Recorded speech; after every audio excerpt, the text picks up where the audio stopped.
So hi guys, welcome sa aking channel, your boy JRP. So ngayong araw na ito ay pag-usapan natin kung bakit kaunti na lang ang nag-business ng PisoNet. Way back 2016, nag-start po ako business ng PisoNet kasi nakabili po ako noon dahil sa ipon ko. Nakaipon po ako ng 25k noon. Galing lang po sa mga hingi, mga pamasko, yun. So nakaipon ako noon 25k. So bumili ako ng PisoNet isa. Tapos yung isa inutang ko. So way back 2016, sobrang lakas po talaga ng PisoNet. Kasi observe ko noon, konti pa lang yung mga tao na meron mga smartphones, no?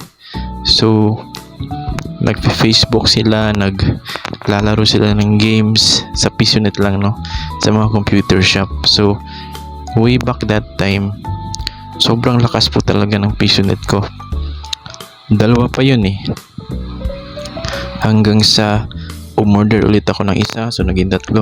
Tapos umutang na naman ako ng isa, so 4. So from 2016 to 2019, doon talaga bros, sobrang lakas ng PisoNet. Pero nung nagka-pandemic, di ko alam ano nangyari. Parang dumami ang nagkaroon ng mga smartphones dito sa amin. Parang out of nowhere. Tapos noon pa, kasagsagan pa ng mga Mobile Legends. So medyo napapansin ko noon, mga 2020, konti na lang ang nagfe-Facebook dito sa aking PisoNet. Konti na lang naging games. Medyo na yun, no? At dumagdag pa yung pinapasarado nila kasi pandemic nga noon. So dapat isarado ang mga mga businesses like PisoNet. So wala talaga akong magawa noon, no? During that time, sobrang kaunti na lang, no? So I think the first factor bakit kaunti na lang ang nagbi-business ng PisoNet ay dahil marami na ang nagkakaroon ng smartphones. So doon sa smartphones, medyo makakamura ka, no? Kasi yung mga kumpanya like Globe, Smart, meron sila mga promo Tsaka ang number 1 game na yun na nilalaro is Mobile Legends. Ganun, it's Facebook na mobile na lang, data na lang. So noon, grabe na talaga yung napapansin ko na talaga ng sobrang hina na, no? Second factor is mas mura talaga sa mobile na lang, no? Mobile ka lang nagfe-Facebook, mobile ka lang nag-games. So may nakita nga akong promo dun.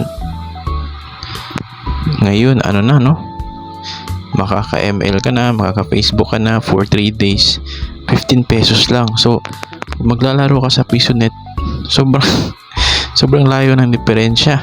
6 minutes piso So pag nagpa-load ka lang 15 pesos, 3 days na yun, 1 to sawa na. Grabe. So doon din na-realize ko na di na patok ang PisoNet. So yun lang ang ating mga factors, no? Dumarami na ang gumagamit ng mga smartphones. Maganda na rin ang promos ng mga Globes, Smart, may mga promo na rin sila. Sobrang mura lang.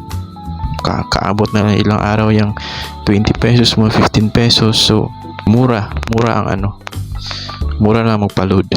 Yun. So hindi na, no? Sa nakita ko rin sa amin dito, konti na lang ang PisoNet. May nakita ako sa downtown, pero ang gaganda ng mga computer doon. Pang talaga, pang gaming talaga. Yung mga chair na gamit nila or yung mga silya, pang gaming talaga. Kompleto na lahat, sobrang doon. Kung hindi ka ganun ang mo, pang gaming talaga ang computers mo at hindi pang gaming chair yung wag ka na lang ng PisoNet ngayon sa panahon ngayon, no? So yun lang mga bros, no? Yun lang talaga ang ko. So next video ulit. Peace.